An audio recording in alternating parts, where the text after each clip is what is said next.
Hello friends, welcome to my channel English with its baby life. Today I am going to discuss some advanced structures and some phrases which you can use in your daily life. So let's see. First one, मैं बिजली के बिना रहने का आदी नहीं. आपने ऐसे सेंटेंस सुने होंगे लाइक मैं जल्दी उठने का आदी नहीं, मतलब जल्दी उठने की आदत नहीं है मुझे. मैं अकेले रहने का आदी नहीं हूँ, या फिर किसी चीज़ की आपको आदत नहीं है. मतलब anything you are custom to is a regular thing for you. मतलब किस चीज़ से आप कस्टम होते हैं तो आपके लिए वो रेगुलर चीज़ होती है, कुछ नई नहीं होती है. जैसे अमीर लोगों के लिए फैंसी क्लोथ्स, महंगा खाना और सुंदर घर, ये उनके लिए आम बात हो जाती है, तो उस चीज़ के आदी हो जाते हैं, उनके लिए रेगुलर चीज़ हो जाती है वो. ओके, सो इसका स्ट्रक्चर है subject plus is am are was were will plus get और बिकम अकस्टम टू किसी ऑब्जेक्ट के या फिर वर्ब आईएनजी के किसी काम के आदि. ओके, वो बिजली के बिना रहने का आदी है.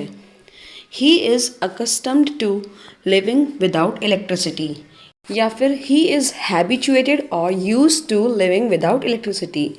इस अकस्टम टू की जगह आप हैबिचुएटेड टू, यूज टू और वॉन्ट टू. ये वॉन्ट विल नॉट वाला नहीं है, ये है WONT.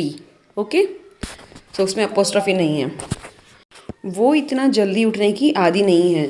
She is unaccustomed to waking up so early. She is unaccustomed to waking up so early. Unaccustomed means उस चीज़ का negative, means not used to और inhabituated to. उन्हें कड़ी मेहनत करने की आदत है, तुम्हें नहीं. You are accustomed to working hard, but you aren't accustomed to working hard. Okay, so they are accustomed to working hard, but you aren't, or you are unaccustomed to working hard. Okay, इस तरीके से ले सकते हैं आप. Next is वो जल्दी स्थानीय खाने का आदी हो गया, मतलब जल्दी स्थानीय खाने का उसको आदत हो गई. He quickly became accustomed to local food. He quickly became accustomed to the local food. Next is मैं बहुत ज़्यादा यात्रा करने का आदी हो गया हूँ. आई हैव ग्रोन और हैव गेट और become accustomed to travelling a lot. I have grown, get और become accustomed to traveling a lot. So accustomed to के बाद verb की ing form. Okay. Next is उसे बिना AC के room में सोने की आदत नहीं है. She is unaccustomed to sleeping in the room without AC. She is unaccustomed to sleeping in the room without AC. कुछ पेरेंट्स ऐसे बोलते हैं कि लाइक हमारे बच्चे तो AC के बिना उनको सोने की आदत ही नहीं है उनको. कैंट स्टैंड समवन और कैंट स्टैंड समथिंग, मतलब किसी चीज़ को बहुत ही घृणा करना, किसी चीज़ से नफरत करना, या किसी चीज़ या फिर किसी इंसान को बर्दाश्त भी ना कर पाना. Okay, so I can't stand the site of blood. Site means दृश्य, किसी खून का दृश्य उसको आप बर्दाश्त नहीं कर सकते, देख नहीं सकते, तो उसको आप उसको देख कर नफरत होती है उसको देख के. ओके, तो I can't stand the site of blood. मैं ये गर्मी बर्दाश्त कर सकता हूँ, लेकिन जो मैं नहीं बर्दाश्त कर सकता वो है ये उमस. I can tolerate the heat but what I can stand is this humidity. I can tolerate the heat but what I can stand is this humidity. वो जानवर को दर्द में देखना बर्दाश्त नहीं कर सकती.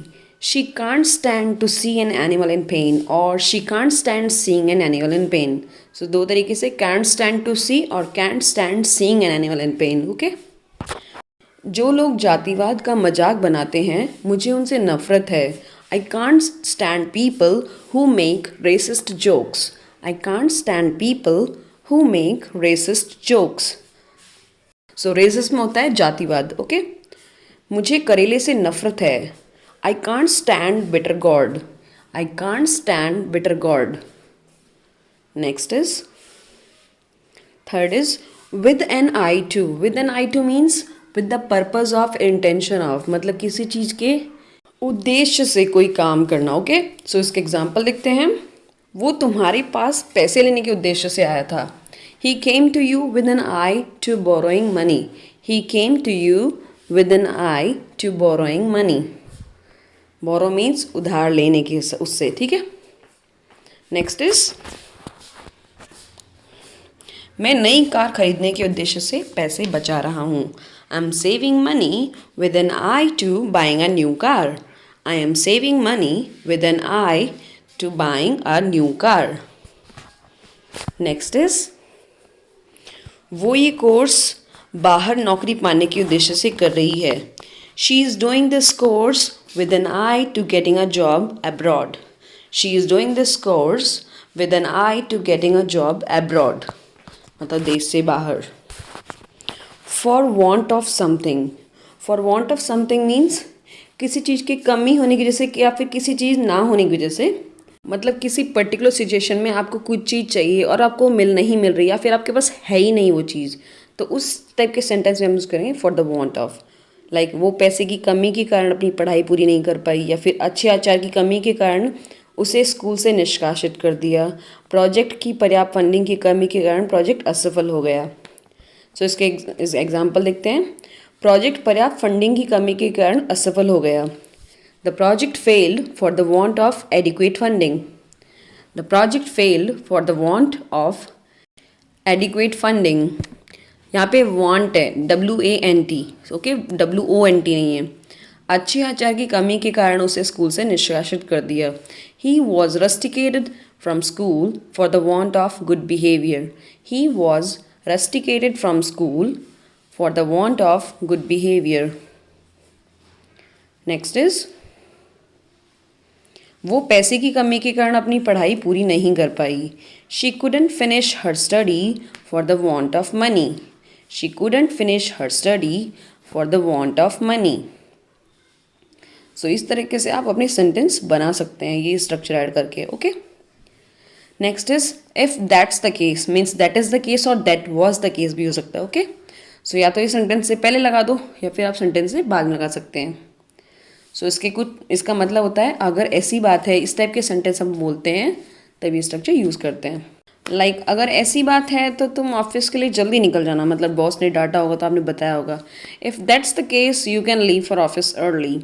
If that's the case you can leave for office early.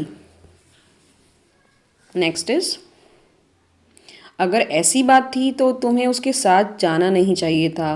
If that was the case means that's the case, you shouldn't have gone with him. If that was the case, you shouldn't have gone with him.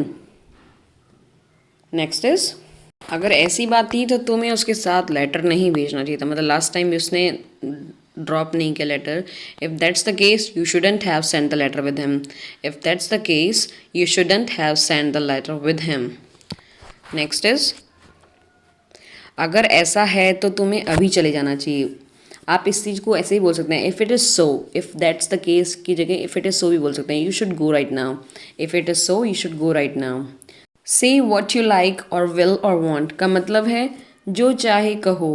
तो इसको आप sentence में किस तरह use करें देखते हैं. तुम जो चाहे कहो वो एक अच्छा लेखक है. से वॉट यू लाइक और will about him, he is a good writer. Say what you like or will or want about him.